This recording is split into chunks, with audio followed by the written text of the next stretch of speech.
Welcome to the EntrePastors podcast on YouTube. This is a show that helps pastors think, act, and thrive as prosperous entrepreneurs.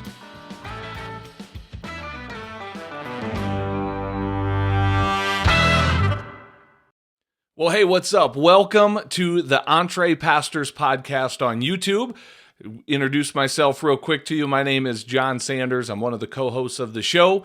And the episode you're getting ready to hear today is another conversation that I had with my other co-host, Les Hughes, as we continue to unpack a pastor's roadmap to financial freedom.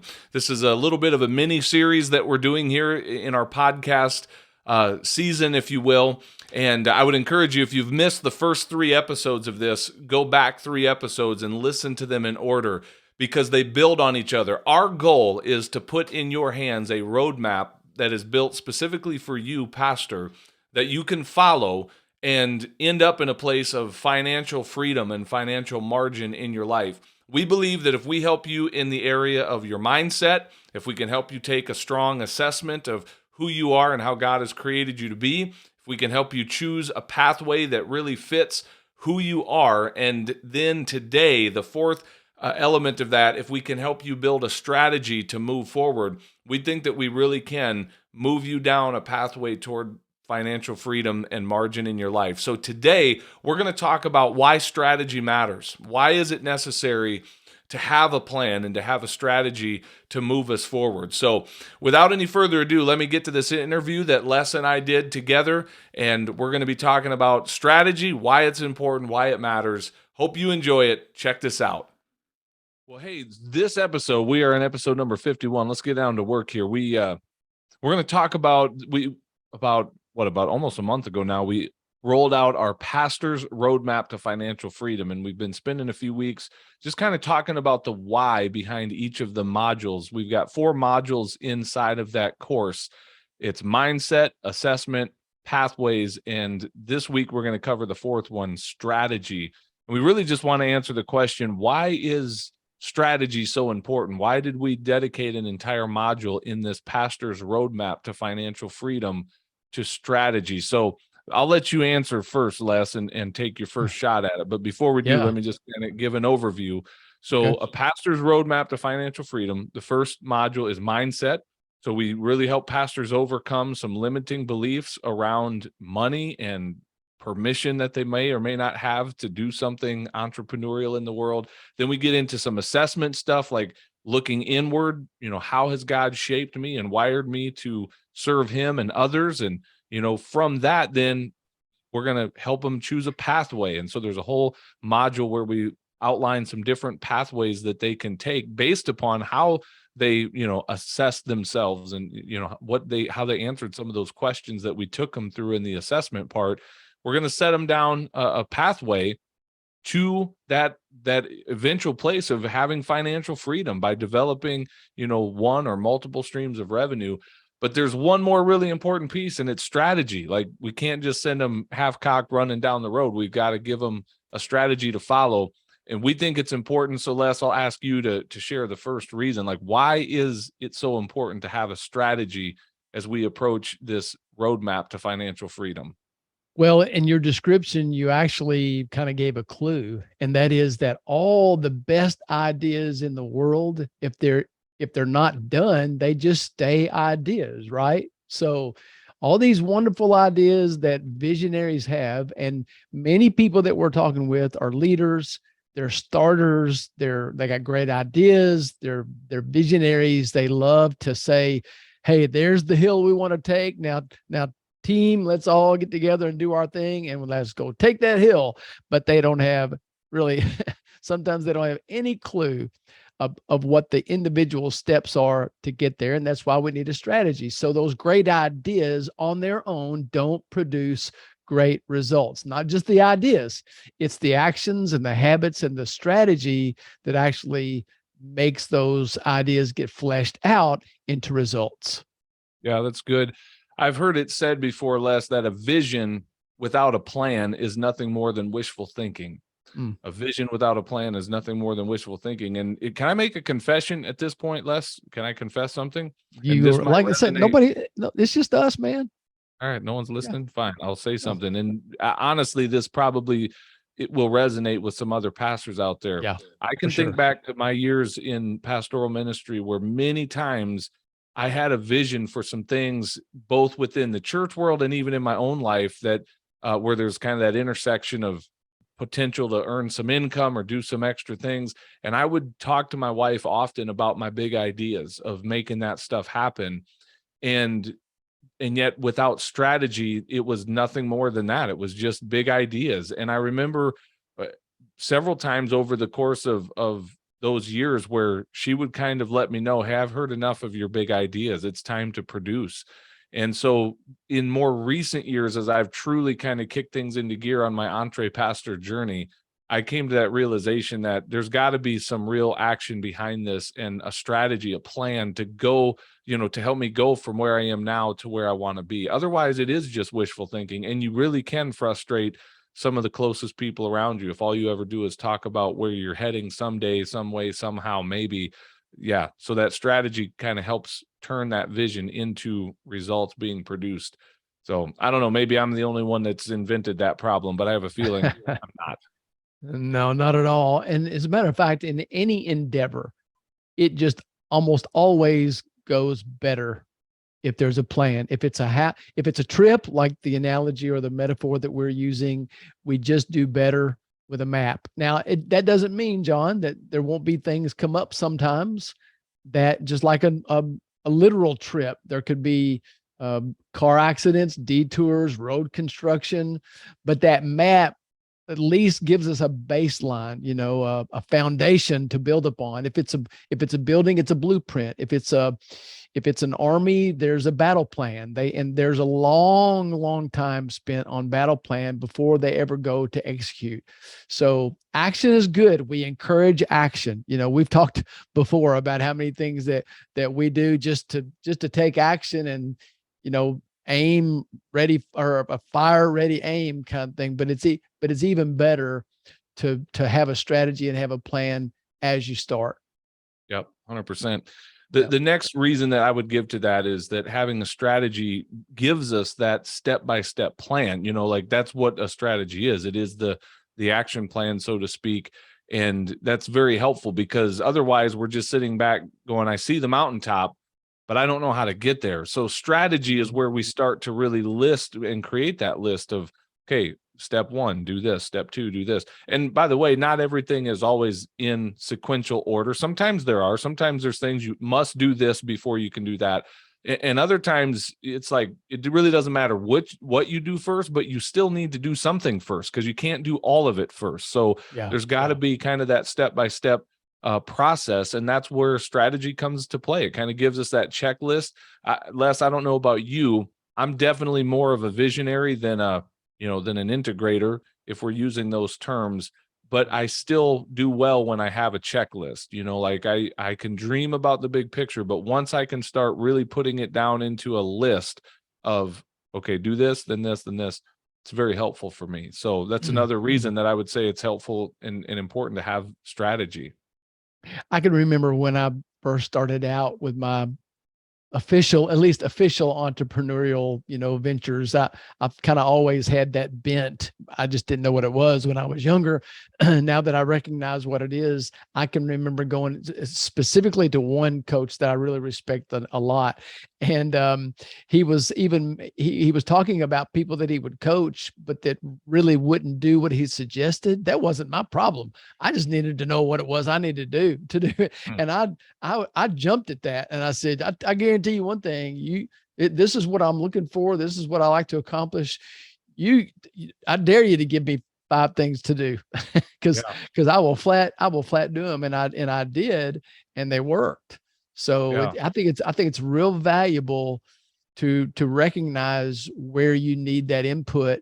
And man, if you're the kind of person that does think in a straight line and you love getting down into the weeds and coming up with that strategy, man, go for it. Do it. But man, if you're not, don't let that stop you. You still need a strategy, and we'll share with you some ways to do it if you happen not to be that person. Yeah, absolutely. Well, that sets us up well for the last thing that I wanted to share as a part of this episode, Les. And then I'm going to ask you to maybe share a little bit of an overview of what we cover in that module on strategy, just to kind of give people an idea of some of the specifics that we talk about. But what I want to say is that having that strategy helps me know where to take my next step of action. Because again, if all I have is the big picture and I see the mountaintop, but I don't know the steps to take me from here to there, it can feel very overwhelming. And I have a sense, Les, just from some of the conversations we've had with some of the pastors that we've coached, and even just in informal conversation, I get the sense that there's pastors who see the mountaintop, they see where they would like to be, but they feel completely overwhelmed of, I don't know how to get there. Well, that's where strategy comes in. And that's where having this roadmap that we want to put in their hands becomes so helpful, because it's like, here it is. Here's the strategy. And you're right, Les, what you said earlier is true, that there are going to we are going to have detours. There's going to be some roadblocks. There's going to be some things that we can't see all of it from here. And so we'll have to adapt and adjust and reroute along the way. But still, having said that, now I know where to start putting my energy and my action in, as I start accomplishing this stuff. So I love that. Exactly. I can remember in school where we'd go into health class or biology or something, and there'd be what would you call that? I guess a figure, or it was a tall diagram of a person. And if you pulled all of the flaps, it was kind of plastic sheets that went on top of one another. And the bottom one was the skeleton. And then you'd flip one over and it would be, some blood vessels. And you flip one over and it's the muscular system. And you flip one over and it's the circulation system and the circulatory system. You flip one over and there's the lungs. And finally it's the skin on the outside. It was all these layers, but you could systematically go from one stage to the next. And, building a business is a lot like that. You just start with that simple framework, kind of the skeleton. And then you gradually, that's what we do in the strategy module, is we kind of gradually go through from very, very basic, even down as basically, John, as coming up with a name for your business. And then the name of a URL of a website, and then how to brand. And if you want me to, I can just kind of walk through the different. Yeah, give us an overview lessons. if you don't mind. Share kind of what is in there if someone were thinking about jumping into our roadmap to financial freedom. What kind of things do we cover in that strategy module? Yeah, well, we first of all start out with what kind of business it is that you're wanting to start, because we've talked about already different paths. And so as you go through that and choose the path, or at least the path for now that you're going to be working on, we'll really start there. And then it really does get down into the details, but all these things are, they're very important. They got to be done at some point, to talk about, who it is that we serve, and even down to things like what legal documents do you need to get started, and hey, how are we going to file? Believe it or not, there's more than one way to file, even with the IRS, and we need to get that right. So that's what the first part of that module does. And then the next lesson is how to actually set it up legally in your state. So the details are going to change from state to state, but overall, there are some general rules of thumb. And most of the time we set up these businesses to start off with as LLCs. So we talk about what that is and how to set that up in your state. And then we jump to even how to set up early on, how to do a really good job setting up your business finances. Some people, when they start out, they just need income. They just need, fuel for the engine, and that's good. But there's a way to set it up, to set up your business finances, insurance, taxes, bank accounts. If you do it while you're small, it just makes it so much easier as you begin to grow. And then you hand all that off to someone who's actually going to do the work of preparing it and filing it with the IRS and things like that. It just makes it a lot quicker, a lot simpler, and it'll save you some headaches later on. And then we talk about how to really, once you set everything up, basically the skeleton, then we talk about some steps to take to really help that business grow and scale. And then from that, as a part of that, how to build a team. So, I think one of the strengths of EntrePastors is, man, the team that we have. They are 100%. Oh my goodness, man, that we have an incredible group of people, and they're very good at what they do, very skilled at what they do. So we talk about how to go about that, where to find really good people, and for the people that are listening to say that are thinking, man, I'm just now getting started.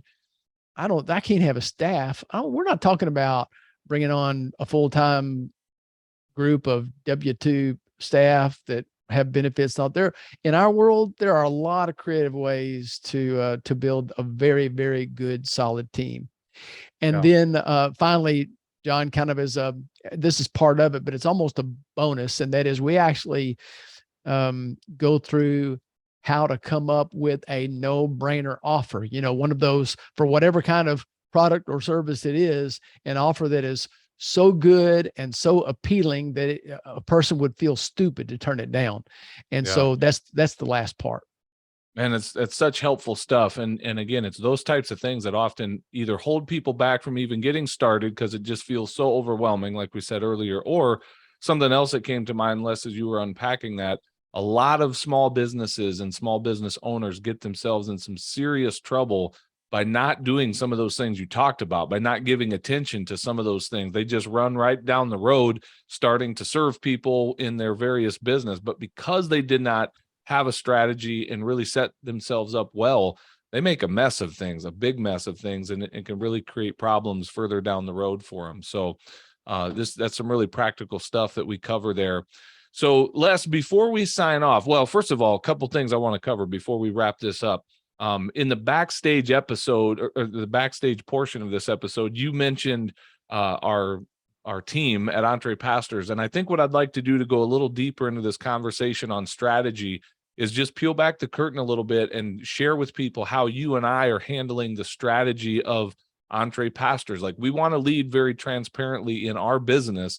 And so we're not really trying to hide things. We're trying to share the good, the bad, the ugly with people. And I think there's some things we can share about how we handle our ongoing strategy that will be of benefit to our listeners. So we'll go backstage in a minute for that conversation. By the way, real quick, if you are listening to this and you're like, Jon, how do I get access to your backstage content? It's very simple. If you just go to entrepastors.com/backstage, you can sign up. It's $10 a month, and you basically get your own private podcast feed. So every time we release an episode, you get the full episode with the backstage portion, not just the free one that's, front facing for everybody out there. So anyway, we'll go backstage and talk about that less. Well, hey, thanks for watching this episode of the EntrePastors podcast. Make sure you hit that subscribe button so you can be notified every time we release a new episode. If you'd like to get connected to other pastors who are learning to think, act, and thrive as prosperous entrepreneurs, then we invite you to check us out on Facebook. Just search for the EntrePastors Connect group, answer a few of our simple questions there, and we'd love to include you in the conversations. And if you're really ready to go to the next level, then we invite you to join our EntrePastors membership community. When you become a monthly subscriber, you will receive access to courses, exclusive community, and coaching that will help you along in your own EntrePastors journey. If there's anything else we can do to serve you, please visit us at EntrePastors.com, and we will do our best to serve you there. God bless everybody. See you soon.